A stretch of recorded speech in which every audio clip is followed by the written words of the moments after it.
The sun of a brilliant Italian morning in 1942 casts a warm glow across the airfield. A young pilot, let's call him Marco, runs a loving hand over the sleek, streamlined form of his Macchi C.202. He feels the cool, polished metal under his fingertips, admiring the elegant lines that flow from the propeller hub to the tail. It is a machine of exquisite beauty, a testament to Italian genius, a creature of almost feline grace. He and his fellow pilots see their aircraft not merely as weapons of war, but as works of art, the pinnacle of aerodynamic design. Its name, Folgore, lightning, is not just a designation, but a promise of speed, agility, and victory. For Marco, this aircraft is the embodiment of national pride, a symbol of Italy's prowess in the sky. In a few short months, this deeply ingrained pride would be shattered. In the vast, frozen skies over Stalingrad, Marco would witness something entirely alien to his understanding of aerial combat, not a graceful duelist, but a brutal, armored monster against which his machine guns were utterly powerless. The source of this Italian aeronautical pride was a man of legendary status, Mario Castoldi, 1888–1968. He was more than an engineer, he was a master craftsman, an artist whose medium was aluminum and horsepower.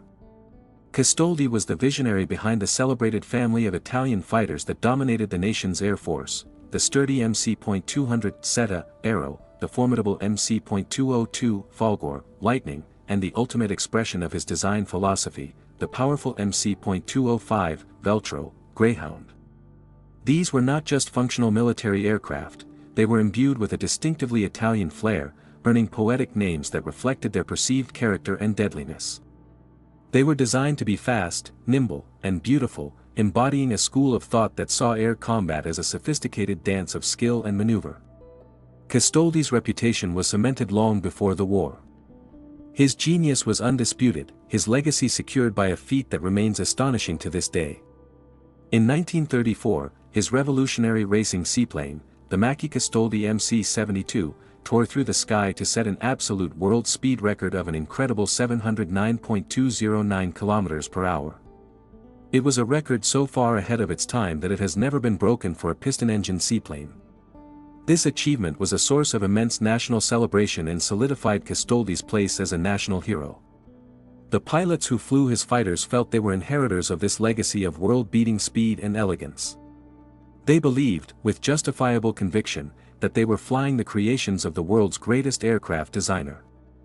This deeply held belief in their technological and aesthetic superiority was a core part of the Italian pilot's identity. They were aviators, gentlemen duelists of the modern age, who trusted in the speed and agility of their magnificent mounts. But the brutal reality of the Eastern Front cared nothing for aesthetics or pre-war records. The sweeping, barren landscape of the Russian steppe would become the stage for a horrifying revelation. Here, the Italian pilots encountered the antithesis of their design philosophy, the Soviet Aviation Il-2 Shturmovik. It was not elegant. It was not beautiful. It was a crude, heavily armored, brutally effective weapon of war, designed for one purpose, to absorb immense punishment and deliver devastation. It was a flying tank. The coming confrontation would be more than just a battle between men and machines, it would be a violent collision between two irreconcilable philosophies of aerial warfare. The Italian dream of elegant, sweeping dogfights was about to be pulverized by the Soviet reality of industrial, attritional warfare, and the beautiful Folgore would find itself pitted against a monster it could not kill.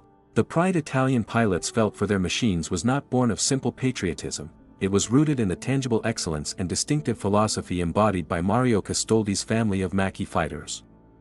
Contemporaries consistently described his creations with a sense of awe, noting that the aircraft was distinguished by its beautiful aerodynamic forms. This was not mere flattery. Castoldi's design philosophy was a marriage of art and science, where aesthetic perfection was seen as the most direct path to aerodynamic efficiency. The result was a series of aircraft that were not only deadly in combat but were also objects of profound beauty, inspiring a unique bond between pilot and machine. The most prominent member of this lineage, and the backbone of the Italian Air Force during the Middle War years, was the Macchi C.202 Folgore. Its development represented a quantum leap for Italian aviation, primarily through the integration of the powerful and reliable German-licensed Daimler-Benz DB601 engine. This engine, coupled with Castoldi's masterful airframe, allowed the MC.202 to achieve speeds of 505 km per hour, making it a formidable opponent for any Allied fighter in the early war period. It was rightly considered one of the finest fighters in the world upon its introduction. Its success was reflected in its production numbers. With approximately 1,150 units built, the Folgore became the most mass-produced Italian fighter of the war, a testament to its effectiveness and the nation's reliance upon its superb capabilities. Further cementing the legacy of this design was its successor, the Macchi C.205 Veltro. As a direct evolution of the Folgore, the Veltro was equipped with a more powerful engine generating 1,475 horsepower. This upgrade pushed its performance to even greater heights, allowing it to reach a blistering speed of 642 km per hour at an altitude of 7,500 meters. The Veltro was the ultimate expression of Castoldi's design principles, combining lethal speed with the signature elegance of its predecessors. However, the excellence of these fighters went beyond just top speed. The structural integrity and aerodynamic purity of Castoldi's designs were legendary. The MC.202, for instance, demonstrated incredible stability and strength at high velocities. In a dive, it could safely reach speeds of up to 800 km per hour, with a flutter threshold, the point at which aerodynamic forces can cause destructive vibrations, rated at an astonishing 840 km per hour.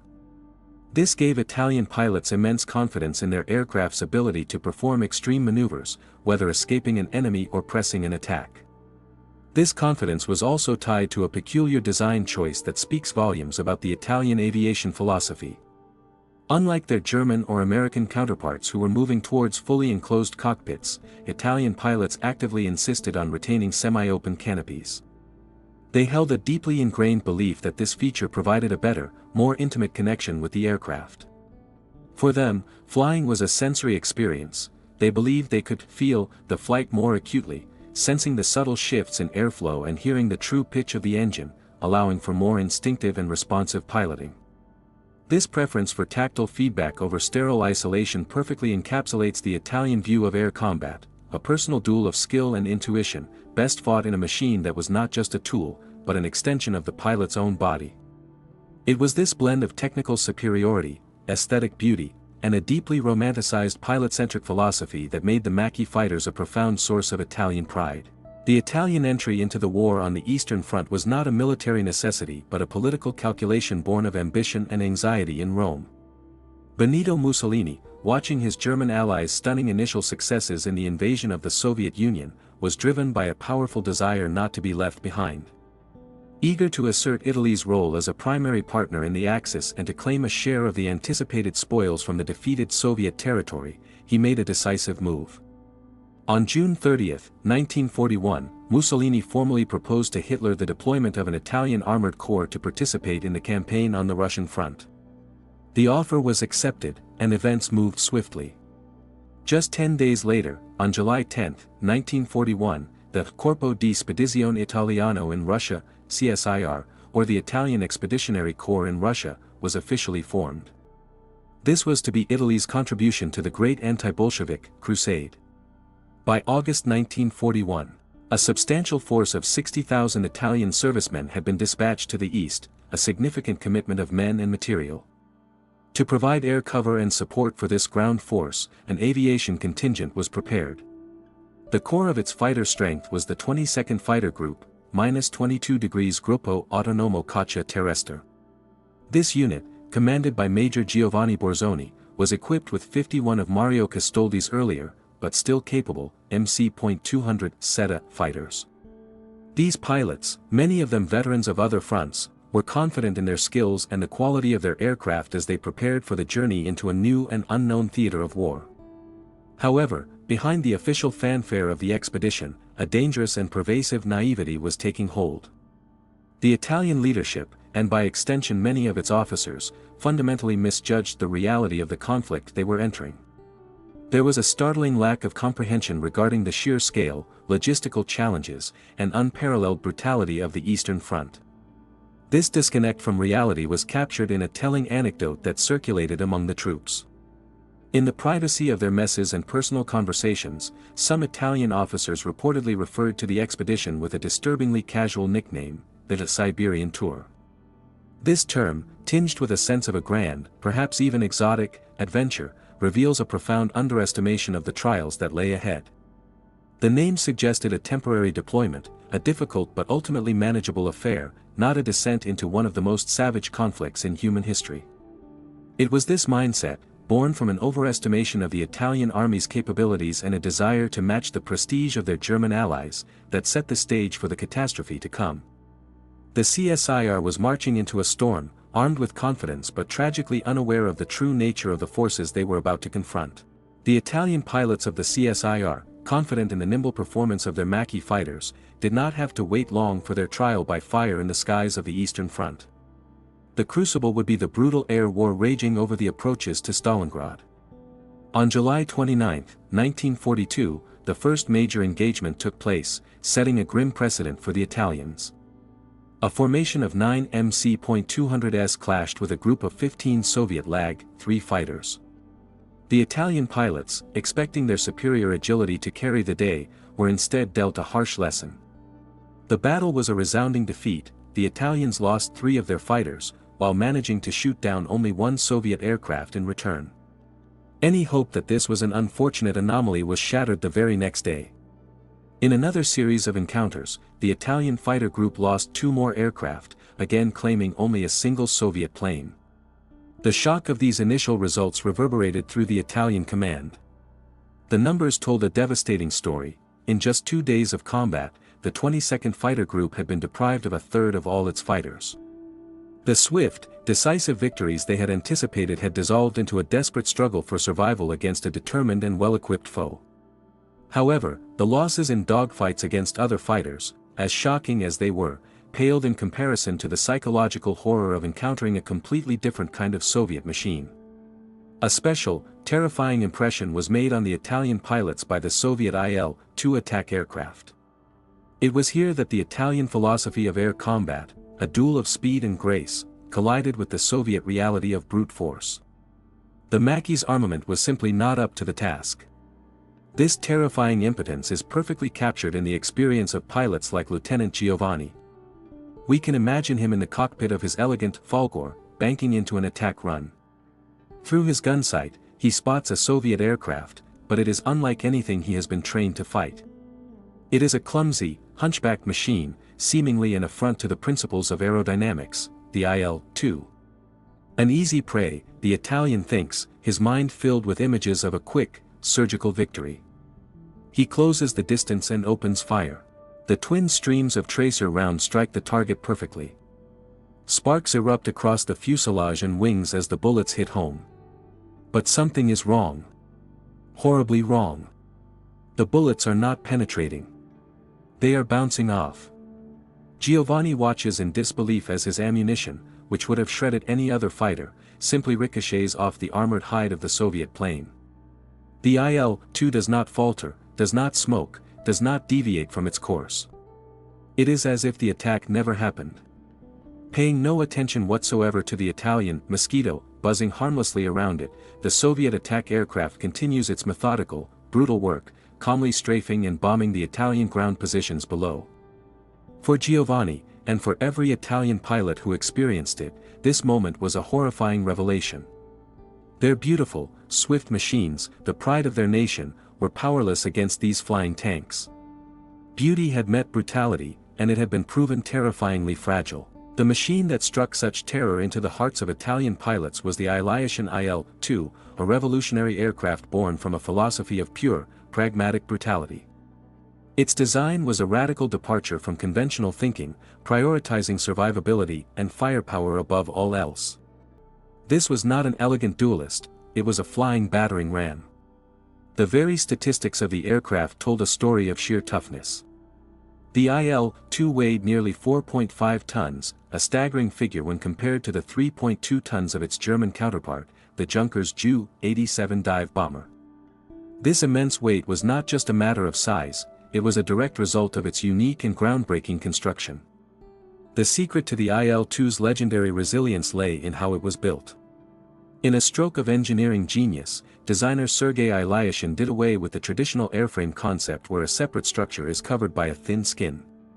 Instead, on the Il-2, the hardened steel armor was the structure. This integrated armored shell formed the entire nose and cockpit section of the aircraft, replacing the conventional load-bearing frame and outer skin. This concept meant the Il-2 was not an aircraft with armor bolted on, it was a flying armored tub to which wings, a tail, and an engine were attached. This design provided unprecedented protection for the pilot, engine, and fuel systems, the most critical components of the aircraft. Its ability to absorb incredible amounts of damage quickly became legendary among its adversaries. German Luftwaffe pilots, whose cannon shells often seemed to have no effect on the Soviet machine, gave it a fittingly blunt nickname, Betonflugzeug, the concrete plane. It was a name born of frustration and grudging respect, a testament to the sheer difficulty of shooting one down. The Soviet leadership recognized the immense value of this flying tank and prioritized its construction above all else. In a famous directive, Joseph Stalin himself underscored its importance, declaring, "The Il-2 aircraft are as necessary to our Red Army as air, as bread." This high-level mandate unleashed the full power of the Soviet industrial machine. Over the course of the war, more than 36,000 Il-2s were produced, making it the single most produced military aircraft in all of history. The sky was literally filled with them, a seemingly endless tide of armored death. Interestingly, this iconic aircraft underwent a significant design change early in its life. A little-known fact is that the Il-2 was originally conceived as a two-seat aircraft, the BSH-2, with a rear gunner for protection. However, in an effort to improve performance and streamline production, the initial mass-produced version was redesigned as a single-seater. This decision proved costly, as the Il-2s became vulnerable to enemy fighters attacking from the rear. The flaw was eventually rectified, and a rear gunner's position was reintroduced in late 1942, making the already formidable aircraft even deadlier and more resilient. It was this perfected, unkillable machine that became the ultimate symbol of Soviet air power and a source of nightmares for its opponents. The battle against the Il-2 was fought not only in the sky but also in the minds of the Italian pilots. And it was there that the most lasting wounds were inflicted. The psychological impact of repeatedly confronting an unkillable enemy was devastating, creating a corrosive effect on the morale of the entire Italian expeditionary force. While few formal memoirs from the pilots on the Eastern Front detail these specific encounters, the trauma they experienced is reflected in the wider collapse of spirit documented by their countrymen on the ground and in the grim gallows humor that emerged from their desperate situation. The sheer futility of their efforts became the subject of a dark wartime anecdote that perfectly encapsulated the Italian pilot's nightmare. The story, passed from one demoralized airman to another, went like this: an Italian pilot, returning from a mission, radios his airbase. His voice is a mixture of exhaustion and disbelief. "I have attacked a Russian aircraft," he reports. "I hit it 50 times. It flew home." After a brief pause, he adds, "I am also flying home, I have run out of ammunition." This short, bitter tale was more than a joke, it was a confession of absolute powerlessness. It spoke to the countless instances where pilots emptied their magazines into the armored shell of an Il-2, only to watch it fly on, seemingly indifferent to the attack. This sense of despair was not confined to the airmen. The terror of the Il-2s, which roamed the skies with impunity, directly contributed to the panic and chaos on the ground. In the memoirs of Eugenio Corti, an Italian officer who served on the Eastern Front, we find harrowing descriptions of a chaotic retreat and a catastrophic loss of fighting spirit among the Italian troops. The soldiers, relentlessly pounded from the air by aircraft their own fighters could not stop, felt abandoned and defenseless. This collapse of morale is starkly illustrated by one of the most humiliating episodes for the Italian army in Russia. The soldiers of the proud Sforzeska division, after being shattered in the defeat near Chebotarevka, gave their own unit a new, unofficial name. They began calling it the Tikai division. Tikai is the Russian word for flee or scram. For an army to mock its own division with the enemy's word for retreat is a profound symbol of a broken will, a public acknowledgement that their purpose had shifted from fighting to mere survival. Ultimately, the encounter with the Il-2 became far more than just a tactical problem for the Italian military. It grew into a powerful symbol of the Soviet Union's unexpected technical superiority and the complete and utter collapse of Italy's illusions. The pre-war dream of a light war in the East, a quick, glorious adventure, was brutally shattered against the armored hide of the flying tank. The Il-2 was the flying embodiment of a harsh reality for which the Italians were tragically unprepared. The Italian aviation contingent sent to the Eastern Front, despite its ultimate struggles, was led by experienced officers.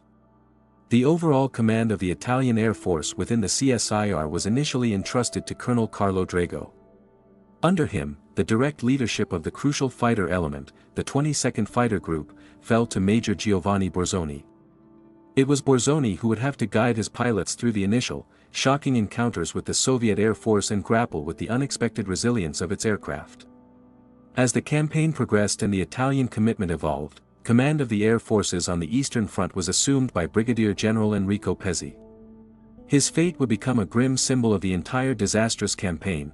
On December 29, 1942, during the chaos of the Soviet winter offensive, General Pezzi went missing in action over the Rostov region, his aircraft vanishing into the vast, hostile landscape, never to be seen again. When measured by tangible results, the Italian fighter deployment struggled to make a significant impact. The official statistics for their first year of operations tell a modest story at best. For the entirety of 1941, Italian pilots on the Eastern Front officially claimed to have shot down a total of just 12 Soviet aircraft. This number stands in stark contrast to the heavy losses they suffered and the claims made by their German allies, underscoring the immense difficulties they faced. This lack of overwhelming success, however, was not necessarily due to a lack of skilled pilots. A little-known but crucial fact is that the roster of celebrated Italian aces, the pilots with the highest number of aerial victories, largely earned their fame in other theaters of war. The great Italian air battles that produced these national heroes were not fought over the frozen steppes of Russia. Instead, the majority of Italy's top pilots achieved their primary victories in the ferociously contested skies over the island of Malta and in the wider, sprawling air campaigns across the Mediterranean. The Eastern Front, for the Italian Air Force, was a different kind of war, one for which their equipment, tactics, and overall philosophy were tragically ill-suited, and it would not be the place where their aces were made. The Italian pilots' horror at the invulnerability of the Il-2 was not a matter of perception or morale alone, it was a cold, hard fact dictated by the technical realities of their aircraft's armament. The confrontation between the Macchi C.202 and the Aviation Il-2 was a starkly unequal contest, a classic case of sending a blade to do the work of a sledgehammer. The root of the problem lay in the fundamental mismatch between Italian offensive firepower and Soviet defensive armor. The standard armament of the Macchi C.202 Folgore was typical for an early war fighter designed for agility and dogfighting. It consisted of two 12.7 mm Breda Safet heavy machine guns mounted in the fuselage, synchronized to fire through the propeller, and two lighter 7.7 mm machine guns located in the wings. While effective against the lightly constructed fighter aircraft of the era, this combination of machine guns was tragically insufficient for the unique challenge presented by the Il-2. The Soviet flying tank was designed from the outset to withstand precisely this kind of threat. The Il-2's revolutionary armored tub, which protected the pilot, engine, and vital systems, featured steel plating with a thickness of up to 12 mm in its most critical areas. This level of protection rendered it almost completely impervious to machine gun fire. The 7.7 mm rounds were virtually useless, while even the heavier 12.7 mm bullets, upon striking the angled armor, would most often spark, deform, and ricochet harmlessly away. To the Italian pilot, it would seem as if his weapons were having no effect at all, because, for all practical purposes, they weren't. The technical reality was that only cannon-caliber weaponry, firing explosive shells of 20 mm or greater, could reliably penetrate the Il-2's armor and inflict critical damage. Such weapons were standard on many German fighters but were absent from the Italian machines sent to Russia. This critical deficiency meant that the Italian pilots were sent into battle fundamentally unequipped for the enemy they were tasked to defeat. From the other side, Soviet pilots understood and revered the incredible toughness of their machine. Hero of the Soviet Union Nikolai Kurtak, an Il-2 pilot, summarized this sentiment perfectly: Il-2 is a good plane, of course. It saved my life and gave me glory. This quote speaks volumes about the confidence Soviet airmen had in their aircraft's ability to bring them back home, even after sustaining heavy fire. Ultimately, this technical confrontation was the physical manifestation of a deeper philosophical clash. The Italian design philosophy, which prioritized the creation of elegant, fast, and lightweight fighters, had collided head-on with the brutally pragmatic Soviet concept of a mass-produced, heavily armored, flying tank. In the skies of the Eastern Front, the limitations of the former when faced with the sheer resilience of the latter were laid bare in the most violent and unforgiving way possible. The battle against the Il-2 was waged on two fronts, the physical confrontation in the air and a far more insidious psychological war in the minds of the Axis pilots. As encounters with the Soviet became more frequent, so too did its terrifying reputation. The aircraft ceased to be a mere machine and transformed into a myth, a seemingly supernatural force that defied the known laws of aerial combat. This growing fear became a weapon in itself, eroding the morale and confidence of the Italian pilots long before they ever climbed into their cockpits. The most potent evidence of this psychological impact can be found in the many nicknames the Il-2 earned from its terrified opponents. While the Soviets affectionately called it the flying tank, its enemies chose names that spoke of dread and destruction. To the German soldiers on the ground, who suffered immensely under its relentless attacks, it was the Fleischwolf, meat grinder. To the pilots who struggled to bring it down, it was the Betonflugzeug, concrete plane. Others simply referred to it as the Black Death or the Plague, names that cast the aircraft not as a weapon, but as an unstoppable, malevolent force of nature. Each nickname was a testament to the horror it inspired. Where rational explanation failed, battlefield rumor and legend took root. To account for the Il-2's incredible resilience, stories began to circulate among Axis troops that it was constructed from a special, almost mythical material known only as Stalin steel. The simple, observable fact that bullets seemed to have no effect was embellished into a common, fatalistic saying. They said that bullets bounced off its hide like peas from a wall. These legends served to dehumanize the enemy and elevate the Il-2 from a formidable machine into an invincible monster, making the prospect of facing one even more terrifying. In the face of such overwhelming odds, the Italians, like many soldiers throughout history, turned to gallows humor as a coping mechanism. Their jokes, however, were tinged with a deep sense of futility. Italian mechanics, who had the thankless task of rearming the fighters after fruitless missions, would quip darkly amongst themselves, "Our machine guns only polished the Russian planes." The sentiment was also captured in a popular style of anecdote at the time, modeled on jokes about the fictional spy Stirlitz. One such joke perfectly summarized the Italian experience: the Italian fired at the Il-2. The bullet bounced off. A flying tank, the Italian thought. The joke's power lay in its blunt, unexaggerated truth. The Il-2's invulnerability had become so absolute, so accepted, that it was now the punchline to a joke about the sheer absurdity of trying to fight it. The series of tactical failures, psychological blows, and technical shortcomings faced by the Italians on the Eastern Front culminated in the monumental disaster of Stalingrad. The defeat of the German Sixth Army and the subsequent Soviet counteroffensive shattered the entire Axis front, and for the Italian Expeditionary Force, it marked the final, catastrophic end of their crusade to the east. The illusion of a swift, glorious war was irrevocably broken, replaced by the brutal reality of a desperate fight for survival. The final days for the Italian air contingent were a scene of chaos and despair, perfectly encapsulated by the events at the snow-covered airfield near Donetsk in January 1943. The bitter Russian winter, an enemy as formidable as the Red Army, had delivered the final blow. We can picture the scene: Italian technicians, their breath crystallizing in the frigid air, work frantically on the frozen engines of their Macchi C.202 fighters. Metal groans in the sub-zero temperatures as they struggle to coax life into the cold, dead machines. Their efforts are a race against time, but it is a race they are destined to lose. In the distance, the unmistakable, ominous silhouettes of Soviet attack aircraft appear in the gray sky, a final, grim reminder of the masters of this domain.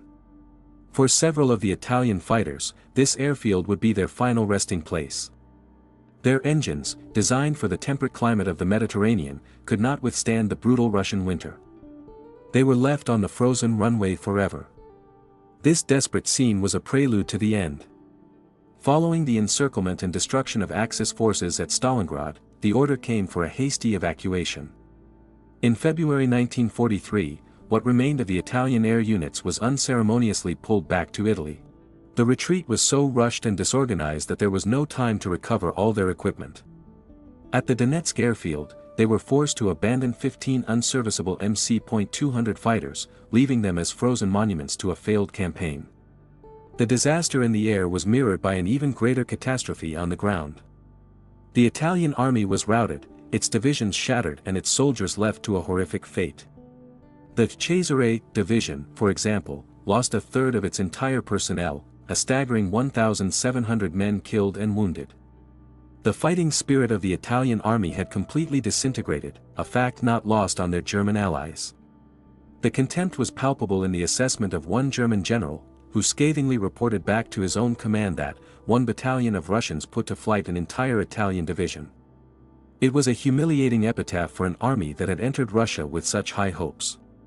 The Grand Crusade had concluded not with a victory parade, but with a desperate, frozen retreat, marking the complete and undeniable collapse of Italian military ambitions in the East. The story of the Italian fighters on the Eastern Front is ultimately more than a chronicle of air battles, it is a parable of a fundamental clash between two opposing philosophies of engineering and warfare. The encounter between the elegant Macchi and the brutish Aviation Il-2 was not merely a technical mismatch but a collision of national ideals, design principles, and deeply held beliefs about the very nature of conflict. On one side stood the Italian school of aviation, a philosophy where beauty, elegance, and speed were the paramount virtues. This approach treated aircraft design almost as a form of high art, producing machines that were the Ferraris of the air. They were built for the duel, for the graceful, sweeping dogfight where a pilot's skill, fused with a responsive and agile machine, would carry the day. It was a philosophy born from a rich artistic heritage and a romantic conception of the aviator as a modern-day knight. On the other side was the Soviet school, a brutally pragmatic philosophy forged in the crucible of revolutionary necessity and the anticipation of a colossal, industrial war. Here, the guiding principles were practicality, survivability, and the capacity for mass production. Aesthetics were irrelevant. The goal was not to create a beautiful dueling weapon but a blunt instrument of war that could be manufactured by the tens of thousands, absorb horrific punishment, and continue to function. The flying tank was the ultimate expression of this creed, a machine designed to win not through elegance, but through sheer, indomitable resilience. In the unforgiving skies over Russia, the verdict was decisive and brutal. The concept of the flying tank triumphed over the concept of the aerial Ferrari. This outcome was not an accident, it was an inevitable consequence of the kind of war being fought. The Eastern Front was not a stage for chivalrous duels, it was a vast, grinding war of attrition where industrial might and the ability to endure were far more valuable than speed and grace. Historically, this specific confrontation has come to symbolize a much larger historical lesson, the violent collision of romantic, pre-war conceptions of combat with the grim, mechanized reality of total conflict. The elegant dogfighter, a symbol of an older, more individualized form of warfare, was rendered tragically obsolete by the mass-produced, armored attack aircraft designed for industrial-scale slaughter. The lessons learned in the frozen skies over the steppe were stark and undeniable, paid for with the lives of pilots and the collapse of national pride. Perhaps the entire brutal experience can be best summarized by a single, powerful truth that echoes through the history of conflict: war is not a beauty contest. It is a matter of life and death.